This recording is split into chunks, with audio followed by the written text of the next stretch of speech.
नमस्कार, मैं हूं अंकुर और आप देख रहे हैं सत्यहिंदी.com। आइए एक नजर डालते हैं अब तक की सुर्खियों पर। ऐसे समय जब देश में रोजाना कोरोना संक्रमण के नए मामलों में काफी तेजी से बढ़ोतरी हो रही है, सरकार ने इसके रोकथाम की दिशा में महत्वपूर्ण कदम उठाते हुए 18 साल के ऊपर के सभी लोगों को कोरोना टीका देने का फैसला किया है। सोमवार को प्रधानमंत्री मोदी की अध्यक्षता में हुई बैठक में यह तय किया गया है। सरकार टीकाकरण का तीसरा दौर 1 मई से देश भर में शुरू कर रही है। इसमें 18 साल से ऊपर की उम्र के युवाओं को भी जोड़ा जाएगा। अब तक 45 साल से अधिक आयु के लोगों को ही टीका लगाया जा रहा था। भारत में बढ़ते कोरोना को देखते हुए प्रधानमंत्री मोदी आज वैक्सीन निर्माताओं के साथ मीटिंग करेंगे। मीटिंग में भारत और विदेश के वो वैक्सीन निर्माता शामिल होंगे जिनकी वैक्सीन को भारत में मंजूरी मिल चुकी है। बता दें, भारत में राज्य सरकारें बार बार वैक्सीन की कमी पड़ने की शिकायत करती रही हैं। वहीं इस बीच भारत में ऑक्सफोर्ड और एस्ट्राजेनेका की कोविशील्ड और भारत बायोटेक की कोवैक्सीन का उत्पादन हो रहा है। इसके अलावा रूस की स्पुतनिक वी को इस्तेमाल की भी मंजूरी मिल चुकी है। उत्तर प्रदेश में ऑक्सीजन की कमी से दम तोड़ रहे मरीजों के परिजनों में गुस्सा बढ़ता जा रहा है। ऑक्सीजन की किल्लत से मारे मारे फिर रहे तीमारदारों का गुस्सा सड़कों पर दिखने लगा है। अपने परिजनों के लिए ऑक्सीजन तलाश रहे तीमारदारों ने स्वास्थ्य विभाग के अधिकारियों पर राजधानी लखनऊ में सोमवार को हमला बोल दिया। गुस्साए भीड़ कई जगहों पर ऑक्सीजन उत्पादन संयंत्रों और आपूर्ति करने वाले प्रतिष्ठानों को घेरे हुए है। रेमडेसिविर जैसे प्राण रक्षक इंजेक्शन की भी प्रदेश में भारी किल्लत है। इसकी जमकर कालाबाजारी हो रही है।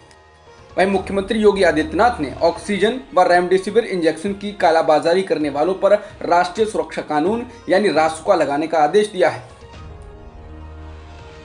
मध्य प्रदेश में भी कहर बरपा है। कोरोना संक्रमण से पूरी तरह से चरमरा गई स्वास्थ्य सुविधाओं, सिलसिलेवार मौतों की सूचनाओं और अन्य अव्यवस्थाओं को लेकर हाईकोर्ट ने राज्य सरकार को जोरदार फटकार लगाई है। हाईकोर्ट ने दो टूक कहा है कि हम मूक दर्शक बनकर नहीं देख सकते हैं। कोर्ट ने साफ निर्देश दिए हैं कि कोरोना के गंभीर रोगियों को 1 घंटे में रेमडेसिविर इंजेक्शन और 36 घंटे में आरटीपीसीआर टेस्ट की रिपोर्ट उपलब्ध कराने की व्यवस्था की जाए। एक बेहद अहम घटनाक्रम में इलाहाबाद हाईकोर्ट ने उत्तर प्रदेश की राजधानी लखनऊ, वाराणसी व दूसरे 3 शहरों में 26 अप्रैल तक के लिए लॉकडाउन करने का आदेश राज्य सरकार को दिया, लेकिन आवश्यक सेवाओं को इससे बाहर रखा गया। अदालत ने कोरोना संक्रमण को रोकने के लिए यह कदम उठाने को कहा है। अदालत का यह निर्देश है कि प्रयागराज, कानपुर और गोरखपुर में भी 26 अप्रैल तक लॉकडाउन रहे। हालांकि योगी आदित्यनाथ सरकार ने इस आदेश को मानने से इनकार कर दिया है। आज तक के अनुसार योगी सरकार ने कहा है कि प्रदेश में कोरोना के मामले बढ़े हैं और सख्ती कोरोना के नियंत्रण के लिए आवश्यक है। कोरोना से संक्रमित हुए पूर्व प्रधानमंत्री मनमोहन सिंह की हालत स्थिर बताई जा रही है। केंद्रीय स्वास्थ्य मंत्री डॉक्टर हर्षवर्धन ने कहा है कि मैंने एम्स में मनमोहन सिंह जी को देख रही मेडिकल टीम से उनके बारे में जानकारी ली है। उनकी स्थिति स्थिर है और उनका सही से ध्यान रखा जा रहा है। हम सब उनके शीघ्र ठीक होने की प्रार्थना करते हैं। बता दें, 88 वर्षीय मनमोहन सिंह कोरोना की चपेट में आने के बाद दिल्ली के एम्स में भर्ती हैं। महाराष्ट्र के पूर्व मुख्यमंत्री और बीजेपी नेता देवेंद्र फडणवीस के युवा भतीजे तन्मय फडणवीस की कोरोना वैक्सीन की दूसरी डोज लेते हुए फोटो वायरल होने के बाद कांग्रेस ने बीजेपी को निशाने पर लिया है। कांग्रेस ने सवाल किया है कि जब 45 साल से कम उम्र के लोगों को टीका लगाने की मंजूरी ही नहीं दी गई थी, तो 23 वर्षीय उनके भतीजे का टीकाकरण कैसे हो गया। कांग्रेस का कहना है कि तन्मय ने खुद इस फोटो को सोशल मीडिया पर अपलोड किया और विवाद के बाद इसको हटाया है। पश्चिम बंगाल की मुख्यमंत्री ममता बनर्जी ने एक बार फिर से बचे हुए चुनाव को एक ही चरण में कराने की मांग की। ममता बनर्जी ने चुनाव आयोग से कहा है कि उनको अब बचे हुए 3 चरणों को एक साथ कराना चाहिए। ममता बनर्जी ने लोगों को संबोधित करते हुए चुनाव आयोग से कहा कि वो बीजेपी को ना सुने और लोगों की जान से ना खेलें। इसके साथ ही बंगाल में 20 अप्रैल से सभी स्कूलों को बंद रखने का आदेश दिया गया है। साथ ही ममता ने कहा है कि वो अब छोटी रैलियां करेंगी और छोटे भाषण देंगी। कोरोना को देखते हुए कांग्रेस नेता राहुल गांधी द्वारा पश्चिम बंगाल में रैलियों को रद्द करने से बीजेपी पर दबाव बढ़ गया है। ममता बनर्जी ने भी इसके बाद अपनी रैलियों को छोटा करने का ऐलान किया। तो वहीं कहा जा रहा है कि अब बीजेपी भी काफी आलोचना और दबाव के बाद प्रधानमंत्री मोदी की पहले से निर्धारित रैलियों में परिवर्तन कर सकती है। पार्टी सूत्रों के हवाले से कहा जा रहा है कि पीएम मोदी पहले 22 अप्रैल को 2 और 24 अप्रैल को 2 रैलियां करने वाले थे, लेकिन अब हो सकता है कि एक ही दिन में ये सारी रैलियां करवा दी जाएं।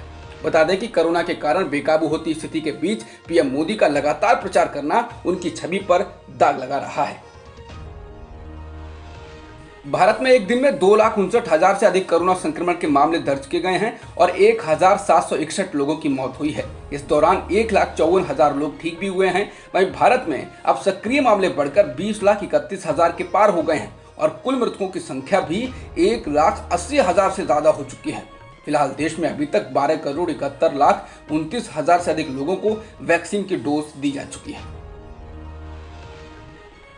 कोरोना वायरस महामारी की बिगड़ती स्थिति को देखते हुए अब आईसीएसई ने कक्षा 10 की बोर्ड परीक्षाओं को रद्द कर दिया है। बोर्ड ने इससे पहले इस परीक्षा को वैकल्पिक कर दिया था, लेकिन अब रद्द करने का ऐलान किया है। सीआईएसई बोर्ड ने हाल ही में 10वीं और 12वीं की परीक्षाओं को आगे टालने का ऐलान किया था। इससे पहले सीबीएसई ने 10वीं की परीक्षाओं को रद्द कर दिया था। ब्रिटिश प्रधानमंत्री बोरिस जॉनसन ने कोरोना के बढ़ते संक्रमण को देखते हुए अपनी भारत यात्रा तो रद्द कर ही दी, ब्रिटेन ने भारत से यात्रा पर कड़ी पाबंदी लगाते हुए उसे लाल सूची में डाल दिया है। ब्रिटेन के स्वास्थ्य मंत्री मैट हैनकॉक ने ऐलान किया है कि ब्रिटेन और आयरलैंड के नागरिकों को छोड़कर दूसरा कोई आदमी भारत से ब्रिटेन नहीं जा सकता है। लाल सूची में भारत के अलावा पाकिस्तान और बांग्लादेश भी हैं। ब्रिटेन के बाद अब अमेरिका ने भी नागरिकों को भारत की यात्रा से बचने की सलाह दी है। अमेरिका द्वारा जारी की गई एडवाइजरी के मुताबिक नागरिकों को भारत की यात्रा से बचना चाहिए। यही नहीं, जो लोग वैक्सीन की पूरी डोज भी ले चुके हैं वो भी भारत जाने से बचें, क्योंकि कोरोना के नए वेरिएंट से भी उनको खतरा है। अमेरिकी अंतरिक्ष एजेंसी नासा ने वो कर दिखाया है जो अभी तक कोई नहीं कर सका। नासा के वैज्ञानिकों को मंगल ग्रह पर एक छोटा हेलीकॉप्टर उड़ाने में कामयाबी हासिल हुई है। 1.8 किलोग्राम के इंजेनिटी नाम के इस ड्रोन ने 39 सेकंड तक हवा में उड़ान भरी और फिर वापस नीचे उतरा।